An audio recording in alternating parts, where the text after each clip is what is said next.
Data profile is just asking, what do you want to analyze? So we acquired 2 tracks, and it's saying right now that it's going to track everything, or it's going to analyze everything. You can cull that down a little bit here, so I can say, you know what? I actually, if I click here on track, I only really want to analyze that first one. So now I'm only going to get data from one track. So you could select a subset of tracks. You can also, I just delete this and then redraw. If you go here to trial list, you can add in variables of interest. So you can add in, let's say, sex. So you can designate as male or female. You could add in, if they're in a specific group, a treatment group or something. So anything you have like that can be added in here. And then you can filter the data. So let me just put like male, female, that's fine. And group, treated, control, like that.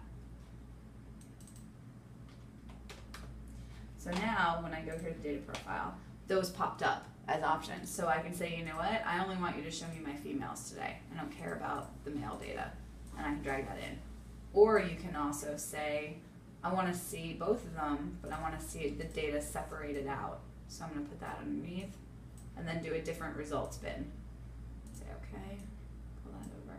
And so now it'll group the data out separately, your males from your females.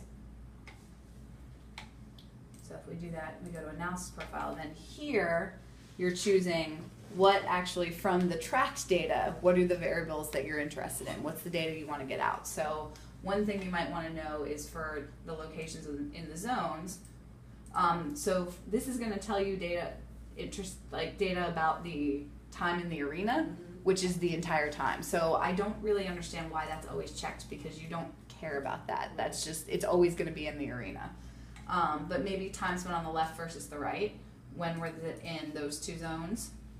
When was it in the restraint tube? Oh wait, the nest ones we got rid of, I think. When it wasn't in there. You want to leave it as for each selected zone.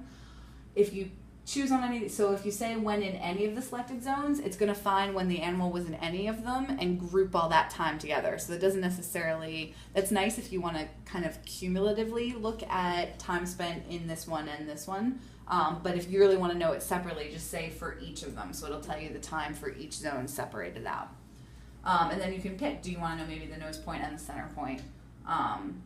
And then what stats do you want? So the default, these 3 are always checked. So the frequency of maybe entries into each zone, the duration of time spent, and the latency to first get there, which will be nice for the restraint tube. So you can see how long it took for that nose point to get there. So let's say we add all those in. You can also get information on, if we say heading to point, then you could say, let's say for the restraint tube with the nose point, it'll show you when they were heading in that direction versus away from it, which might also be of interest. So that'll just be the mean time that it's doing that. Add that in. You can look at body elongation. Sometimes that's nice, so you know if they're stretching out towards it versus when they're contracted.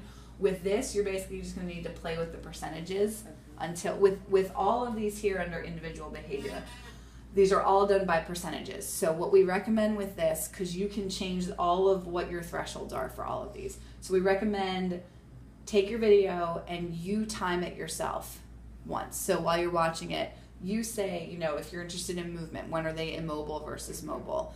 Time the amount of time mobile, time it for immobile. Then play with these thresholds until the software matches your time. Then you know that we're matching what you guys consider to be, this means stretch, this means contracted, and then you can use those thresholds from that point forward. So I'll put that in there. So you have some input into defining each of those. Right. Defining each of those. Yes. Frames. And we've done that because each lab tends to look at things a little bit differently. And that lets you, based on what you might have been doing hand scoring, you can now make the software match up with that. And then we just go to analysis output, and I hit calculate, and it gives you all the data. So we know so here this is our females at the top and then our males. So that was contracted versus, and for the second one, which was the one where it was kind of on Brooke's shoulder and it was longer, it said it was normal the entire time, which I would believe given that, given what we saw. And what you can do is go to this integrated visualization. Yes, I know. And this is all of the data that we just asked for, done out like this. And when you hit play, and let's slow it down so that we can really see. So you can see, like right now it's saying it's in a normal elongation, which I think I would agree with. And it's up here in the right-hand zone, based on where we did that. And the nose point and the center point are both in the right-hand zone. And you can have it show those features. So you see it did the divider here. And I didn't realize this first one. That's So we really can also handy. see that. Yeah, it's really nice to be able, so it's a nice way to verify that it's tracking based what you wanted it to do. And what you can always do at that point is if it's not, if maybe you drew your arena settings, you're like, oh no, that actually needed to be tighter. You can just duplicate the arena, draw it again and fix it, and then run your video through again, assuming you have the video. So we need to get that fixed for you. Without that, you won't be able to. But yeah, it's a nice handy way of being able to kind of get an overview of being able to see, is the animal actually doing what the software says it is? And then you can make adjustments from there. And then another nice thing is if we pull this down, if I zoom out on this, so there's everything it did the entire time. And so then you can take a snapshot of that. I'm just gonna have that go on the desktop.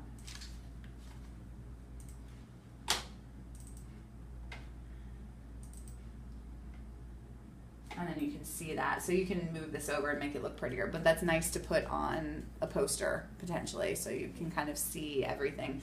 And then you can even take a representative screenshot from here to show like, hey, this is what, you know, our average control group looked like, and this is what a representative from our treated group looked like. So, and then this all integrates together. So if I click on, you can change colors and do all that here too. But if I move it back, this moves with it, so everything's linked together. And then you can also, this is cool too, and unfortunately we're not gonna really see it here. If I go here to colors, and I change it to the level of the sample, now all of these variables that we've picked here can be chosen. So let's say if I wanna know when it's in the, I wanna say when it's in the right, because it's on the right-hand side the whole time, it's gonna be red. But if the animal were moving around, every time it went to the left, it would be in yellow. And every time it went on the right, it would be in red. And you can take a screenshot of that and be able to say like, look, these guys are always spending time on this side versus they're always spending time on this side. So it's a nice way to visualize what's happening there too. So you can see their track as they go. So there's some nice little kind of playback things and visualizations in here too. But yeah, that's really what it comes down to. So it's making sure that the arena settings are done correctly at the beginning before you start collecting data. And then we just need to figure out what might be going on with your